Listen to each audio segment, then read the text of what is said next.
What's up, skeptics? Thomas Westbrook here. I am currently in Orlando, Florida, but I'm not going to Disney World. I'm not partying or celebrating anything.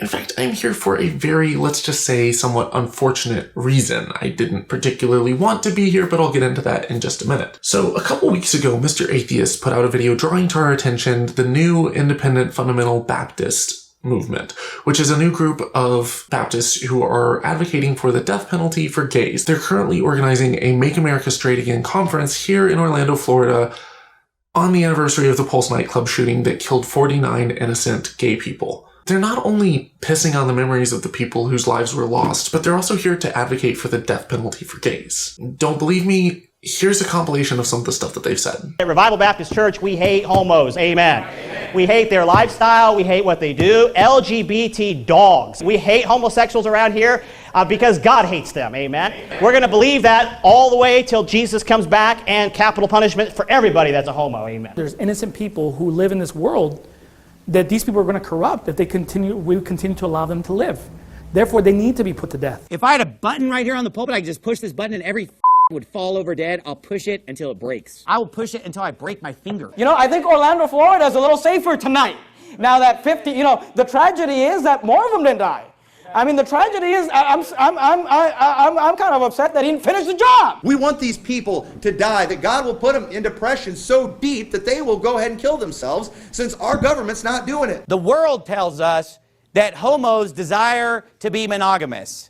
It's just a dude that wants to be married to another dude. I don't give a rip whether they get married or not. Stone them with stones. YouTube eventually removed the worst of their content for hate speech and for terms of service violations, and one of the pastors lashed back at Jimmy for drawing it to people's attention by calling him Mr. Pumpkin, the biggest fruit on earth. We'll call him Mr. Pumpkin, all right, because a pumpkin's the biggest fruit on earth. Jimmy completely embraced it, and in fact, Jimmy clapped back with a video that insinuated that Pastor McMurtry may or may not have a sexual attraction to pumpkins. We just don't know. He also search engine optimized the term Tommy McMurtry and purchased the domain TommyMcMurtry.com to be, let's just say, he pumpkin spiced it up a little bit. That's why if you're on Twitter, you've probably seen a bunch of the pumpkin emojis on people's profiles just floating around everywhere.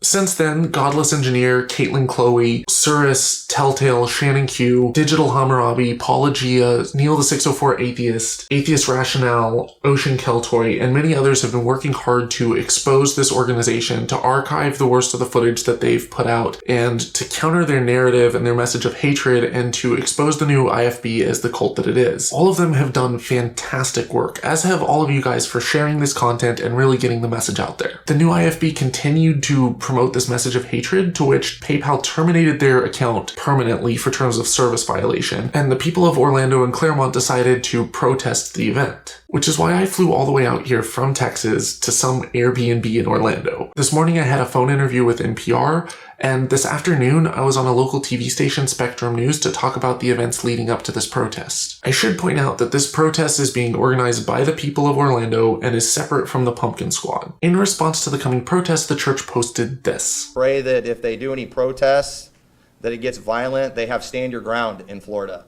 So if we're allowed to fight back there, so I say bring it. But anyway. We're not backing down. We're not going to be bullied by a bunch of hateful bigots. But my primary goal for being here in Orlando is to make sure that this protest doesn't turn violent. To at least do my part to make sure that the protesters don't do anything violent. To that aim, I've been working with the protest organizers who are doing an absolutely amazing job. They're the real people who deserve the credit for organizing and putting together tomorrow's event. We'll be establishing crowd control volunteers, we're handing out pamphlets to let people know what the purpose of us being there is, what our primary objective is, and how to avoid things turning violent. To do everything that we can do to ensure that it doesn't go that way. The NIFB want us to lose our cool. They want us to turn violent. They want to twist this narrative to make themselves look like the victims here, and we're not going to give them that satisfaction.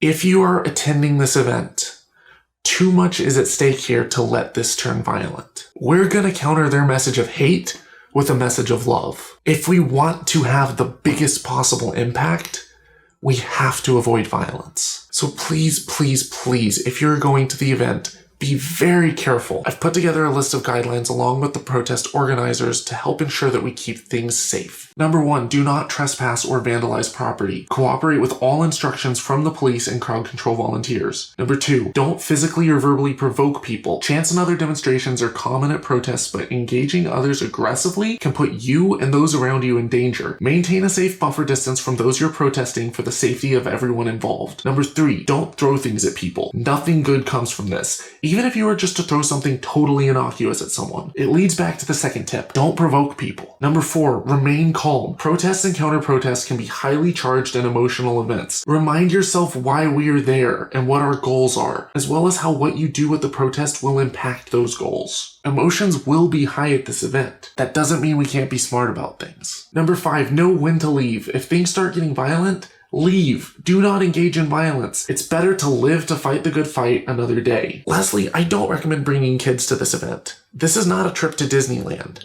While we're going to do everything we can to ensure that you're kept safe and that things don't go south, this still is a protest of people who are advocating for violence. With all of that said, I think we can make a huge difference here. We can stand up and counter this message of hatred with one of love. I look forward to seeing as many of you as can make it out to the event tomorrow. I'll also be shooting a follow-up video documenting this event and letting you guys know how it went. But until then, as always, dare to be curious, but don't drink the Kool-Aid.